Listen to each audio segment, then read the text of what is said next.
If I look at the whole state, it's kind of similar. There is a change of, but not, you see the same effect, you basically get the gap bigger.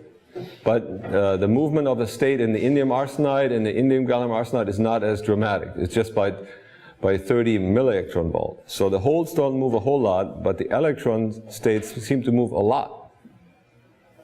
And if I now compare this movement of the conduction band and the valence band, and by the way, this would be an interband transition, right?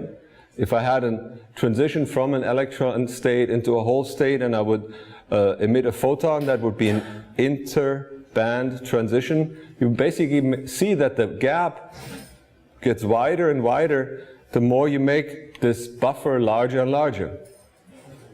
The thing that's puzzling about this is we think of this buffer in a sense as a computational domain, right? It's not even a physical thing to us, right? Because we know there's some other quantum dots that are somewhere close by, and we really only want to simulate one of them. Right? So keep that in mind, that's important. So there's something that we don't quite understand yet, and that's what I'm trying to drill down. I'm trying to set up a puzzle for you, okay? So what's going on? Really the essence is that something changes in the band structure. So here is now the same type of quantum dot, and I'm walking along this line through the quantum dot, and I'm plotting the conduction band edge. For a small buffer, shown in a black solid line, you have a strongly bent conduction band edge. And for a large buffer that is going out to 20 nanometers, it roughly looks flat, it spikes up in the interface, and then it's flat on the inside, and then spikes up and is flat again. So changing the buffer size changes something dramatically inside the quantum dot, right? If I now take a cut in the vertical direction, I see something similar. The shape of the bands doesn't change in this direction much, but it's shifted up by 250 milli-electron volt, right? And so also here I can see on the left roughly 250 milli-electron volt movement, and in the other direction, that same value. Something is not quite what we understand. The valence bands are, of course, a little bit more complicated because you have light hole and heavy hole bands in the system, and they split due to biaxial strain. But you see similar behavior for a small buffer shown in the black solid line. You see band bending, and for the longer buffer in gray, you see the band bending outside, but basically flat bands on the inside. And again, cut in the other direction, you see roughly the same effects. Something is not quite where we understand it normally to be. So let's try the following. So what I'm going to do now is I'm going to locate myself in the very middle of this quantum dot, say at this point here on the top left, at the conduction band edge and the valence band edge. I'm just going to place myself on the conduction band edge, on the very middle of the quantum dot. I'm going to plot my band edge energy as a function of buffer size.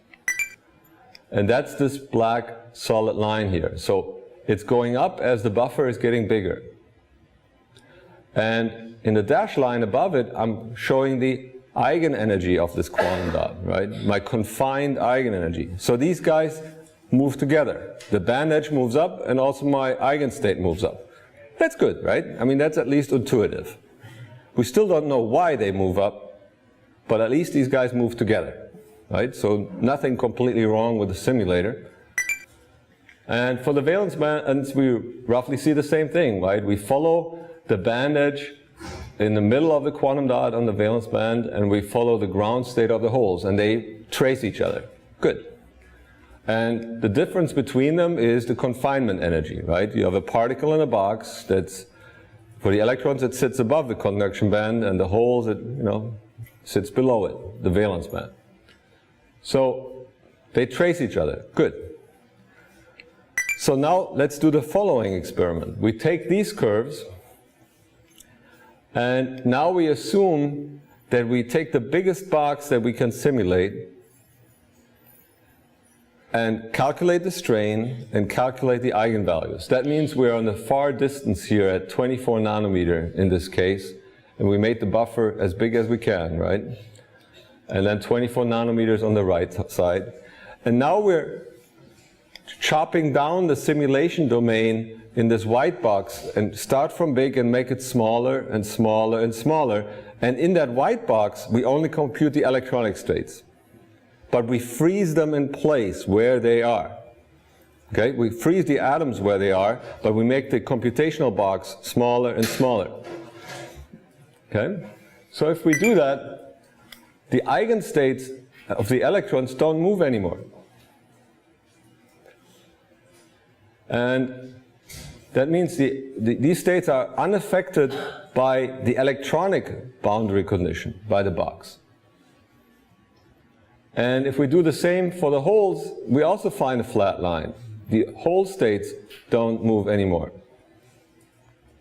So the hard wall electronic boundary conditions have little effects on this calculation. But there's a long-range strain effect that dominate this whole structure. What that means is, if that buffer is too small, it feels, so to speak, the box, the edge of the box. And it's not a truly relaxed structure.